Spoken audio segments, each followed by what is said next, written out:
Hello everyone, welcome back to my YouTube channel Floral Biochemist. In today's video we are going to study about dihybrid cross. In one of our videos we have studied about monohybrid cross, and in this video we will be continuing with dihybrid cross. Here the word di means two and hybrid means it is heterozygote for that characteristic. तो यहाँ पे इस cross में हम दो characteristic को consider कर रहे हैं. अगर एक कैरेक्टरिस्टिक जैसे हमने मोनोहाइब्रिड क्रॉस में देखा था, कैरेक्टरिस्टिक था वहाँ पे प्लांट का हाइट, और प्लांट का हाइट था तो उसकी वजह से उसका दो ट्रेट था, that is tall and dwarf. तो यहाँ पे अगर हमने दो कैरेक्टरिस्टिक कंसिडर किया, सीड का शेप एंड कलर, तो these are the two characteristic. तो यहाँ पे ये दो कैरेक्टरिस्टिक के होंगे चार trait. Shape is of round और रिंकल्ड, जिसमें से राउंड डोमिनेंट है एंड जो रिंकल्ड है इट इज़ रेसेसिव. और हम राउंड को रिप्रेजेंट करेंगे कैपिटल आर लेटर से एंड स्मॉल आर लेटर से रिंकल्ड शेप को रिप्रेजेंट करेंगे. वहीं कलर की बात करें तो there is two colours, that is yellow and green, and here yellow is the dominant colour, it is represented by capital Y. Green color is represented by small y because it is recessive trait. As we got to know that dihybrid cross it involves two pair of contrasting characters. तो यहाँ पे दो characteristic कौन से, एक तो है seed का कलर और दूसरा है उसका शेप. ठीक है, अब हम आगे बढ़ते हैं, देखते हैं कि ये क्रॉस कैसे होता है. Now further we will be studying about this cross. So here first of all we will be considering about the phenotype. Phenotype मतलब जो एक्सटर्नल अपीयरेंस हमें उसका दिख रहा है. जैसे अगर टॉल प्लांट है तो हम मुझे खेत में वो दिखेगा टॉल प्लांट, डॉर्फ प्लांट है छोटा प्लांट है तो मुझे वो दिखेगा मेरी आँखों से, तो उसी को मैं बोल रही हूँ फिनोटाइप. तो अगर कोई राउंड येलो सीड है तो मुझे मेरी आँख से दिखेगा उसका कलर और उसका शेप. वहीं एक रिंकल्ड और ग्रीन सीड है तो वो मुझे दिखेगा, तो उसी को मैं कंसिडर कर रही हूँ वो फिनोटाइप क्या है. ठीक है, तो पहला राउंड एंड येलो सीड है, दूसरा रिंकल्ड एंड ग्रीन सीड है. फिर उसी का जीनोटाइप क्या है, जैसे राउंड एंड येलो का जीनोटाइप जेनेटिक मेकअप क्या है, तो हम इसके जीनोटाइप को रिप्रेजेंट कर रहे हैं कैपिटल आर से, एंड येलो को रिप्रेजेंट कर रहे हैं capital Y. Wrinkled and green को रिप्रेजेंट कर रहे हैं with small R and small Y. फिर हम देख रहे हैं गैमेट फॉर्मेशन. तो गैमेट फॉर्मेशन के टाइम लॉ ऑफ सेग्रीगेशन काम आता है कि जो एलिल है वो सेग्रीगेट होती हैं, सेपरेट होती हैं. ठीक है, तो यहाँ पे कैपिटल आर में से एक आर नीचे आया, कैपिटल वाई में से एक वाई नीचे आया, so it is capital R and capital Y. यहाँ पे भी सेम रूल एप्लीकेबल है, तो यहाँ पे एक स्मॉल आर एंड एक स्मॉल वाई. फिर इनका fertilization will be getting the F1 generation now, that is capital R small R and capital Y small Y. So इसका फिनोटाइप होगा राउंड एंड येलो, क्योंकि अगर हम देखें तो आर डोमिनेंट है. अगर आर डोमिनेंट रेसेसिव आर के साथ है तो यहाँ पे डोमिनेंट वाला एक्सप्रेस करेगा एंड रेसेसिव वाला सप्रेस हो जाएगा. तो आर की वजह से राउंड जो सीड रहेगा उसका शेप राउंड रहेगा. वेयरएज कैपिटल वाई है तो कैपिटल वाई के होने की वजह से यहाँ पे सीड का कलर येलो होगा. तो this was the round and yellow was the phenotype of the seed, और ये जेनेटिक मेकअप था. यहाँ पे अब इनके बीच में सेल्फिंग होगी, capital R small R, capital Y small Y, capital R small R, capital Y and small Y. Dihybrid cross में गैमेट फॉर्मेशन के टाइम पे यहाँ पे लॉ ऑफ इंडिपेंडेंट असॉर्टमेंट भी देखा जाता है. जो कैपिटल आर है वो कभी भी स्मॉल आर के साथ नहीं जाएगा, तो कैपिटल आर जा सकता है वाई के साथ, कैपिटल वाई के साथ एंड स्मॉल वाई के साथ. वैसे ही स्मॉल आर जो है वो कभी भी कैपिटल आर के साथ नहीं जाएगा, तो वो गैमेट फॉर्म करेगा with capital Y and small Y. तो यहाँ पे हमें चार गैमेट्स मिलेंगे, that is capital R capital Y, capital R small R capital Y and small R small Y. Same in this case also. तो यहाँ पे we saw the gamete formation. Now we will be seeing the F2 generation में जो cross हो रहा है उसके क्या रिजल्ट्स हैं एंड क्या फिनोटिपिक रेशियो मिल रहे हैं, क्या जीनोटिपिक रेशियो मिल रहे हैं. तो यहाँ पे हम फर्दर क्रॉस देखेंगे जिसको हम पुनेट स्क्वायर में रिप्रेजेंट करेंगे, जिसकी वजह से ये समझना और ईजी हो जाएगा. एंड जो पहले चार गैमेट्स थे हमने ऊपर लिखे हैं, जो दूसरे चार गैमेट्स मिले थे हमने उसको यहाँ पे मेंशन किए हैं. तो now we will be understanding about the cross की रिजल्ट क्या आ रहा है and what are the phenotype and genotype that we are getting. तो ये जो पहला गैमेट है ये इसके साथ जाएगा, ये इसके साथ जाएगा, ये इसके साथ जाएगा एंड ये इसके साथ जाएगा, तो उस हिसाब से रिजल्ट मिलेंगे. तो here we will be getting the results accordingly capital R and capital Y. As we can see दोनों आर कैपिटल है, तो यहाँ पे जो सीड रहेगा वो राउंड रहेगा क्योंकि आर इज डोमिनेंट. एंड जो कैपिटल वाई है, दोनों कैपिटल वाई हैं तो दोनों डोमिनेंट है, तो यहाँ पे सीड जो रहेगा उसका कलर येलो रहेगा. So this is the round and yellow. फिर हम देखेंगे कि capital R then capital Y and small Y. तो आर डोमिनेंट है जिसकी वजह से शेप राउंड रहेगा, एंड कैपिटल वाई है तो जिसकी वजह से कलर भी येलो रहेगा because it is dominant. Next we will be seeing कि capital R, small R, capital R, small r, and capital Y and capital Y. So here again the same phenotype, that is round seed with yellow color.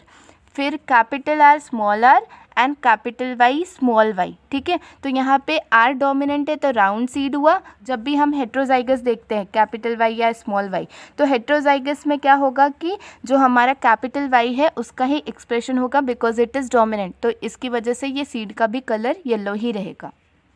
यहाँ पे भी क्या होगा, capital R and capital Y small Y. Capital R dominant है तो round and Y is dominant तो it is yellow.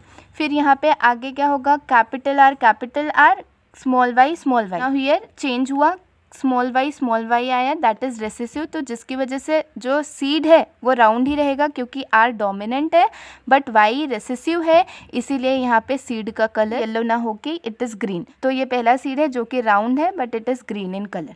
Now next cross, that is capital R small R and capital Y small Y. तो R dominant है तो seed हुआ round, it is capital that is dominant, so again the seed colour will be yellow in colour. फिर आगे देखते हैं, that is capital R and small Y. तो यहाँ पे आर एक कैपिटल है विच इज़ डोमिनेंट, तो यहाँ पे सीड राउंड रहेगा और स्मॉल वाई है जिसकी वजह से कलर ग्रीन हो गया। फिर वी विल बी सीइंग कि capital R is going with small R, तो capital R small R and capital Y, the seed will be round and yellow. फिर capital R small R and capital Y small Y, again the seed will be round and yellow. Here small r and capital Y and capital Y. Now here R is in recessive condition, जिसकी वजह से जो round shape था वो नहीं आएगा।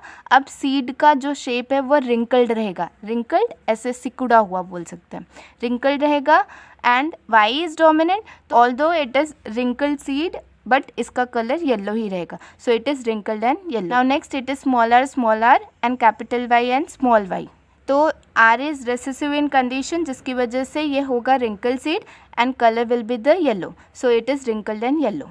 यहाँ पे capital R small r capital Y small y, that is round and wrinkled.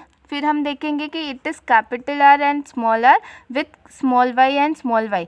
तो R इज़ डोमिनेंट, एक ही आर है जो कि डोमिनेंट है जिसकी वजह से यहाँ पे जो सीड का शेप रहेगा वो राउंड रहेगा। And Y is in recessive state, Y is in recessive condition जिसकी वजह से सीड का कलर ग्रीन रहेगा, so it is round and green seed.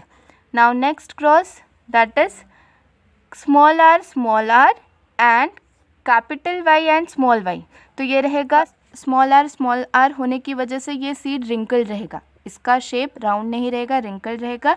And एक कैपिटल वाई है जिसकी वजह से ये कलर येलो रहेगा, so it is wrinkled and yellow seed. Next that is small R with small Y. तो ये पूरा ही रेसेसिव है, दैट इज़ स्मॉल आर जिसकी वजह से सीड का शेप जो है ये रिंकल्ड रहेगा एंड स्मॉल वाई, तो इसका एक्सप्रेशन सीड का कलर जो रहेगा ये ग्रीन रहेगा, so it is wrinkled and green seed. We got the results as round yellow seed, round yellow जिसमें कैपिटल आर है, भले से ही कैपिटल आर एक है और येलो में अगर हम देखें तो कैपिटल वाई एक है। And then the next one is round green seed, अगर राउंड शेप है तो कैपिटल आर है यहाँ पे डोमिनेंट, भले एक हो कैपिटल आर है, एंड ग्रीन है मतलब इसका रेसेसिव स्टेट है, दैट इज़ स्मॉल वाई।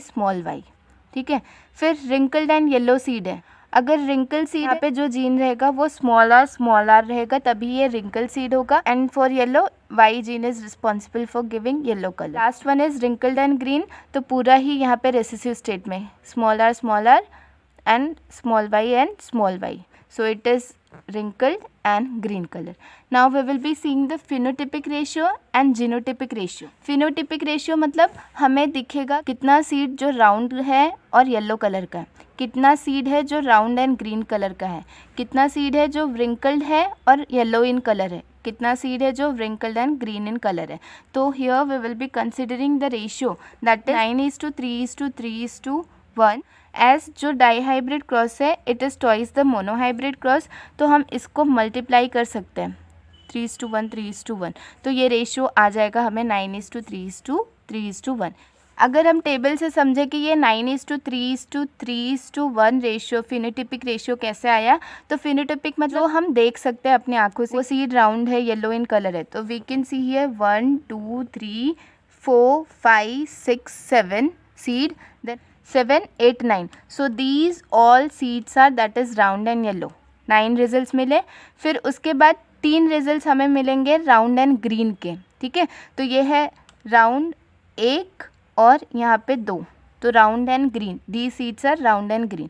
फिर हमें नेक्स्ट वाला 3 रिजल्ट मिला है रिंकल्ड एंड येलो का, तो next 3 result for wrinkled and yellow will be this one, that is wrinkled and yellow, wrinkled and yellow and wrinkled and yellow. फिर last का जो रिंकल्ड एंड ग्रीन है, ये लास्ट का बचा हुआ, that is wrinkled and green, जो कि पूरा ही रेसेसिव कंडीशन में रहेगा। So this was all about phenotypic ratio. At last genotypic ratio will be 1:2:1:2:4:2:1:2:1। हम सिंपली जो मोनोहाइब्रिड क्रॉस में ये रेशियो मिला था 1:2:1, इसको मल्टीप्लाई करके we can get the same, ठीक है। तो यहाँ पे हमें ये वाला लिखना है, फिर इसका डबल कर देना है 2:4:2 एंड फिर से 1:2:1। So it is as simple as that was genotypic ratio. So hope so this dihybrid cross is clear to everyone. This was all about dihybrid cross that we discussed in this video. Hope so this video is helpful to you. Please hit the like button and subscribe to my channel for more new videos. Thank you.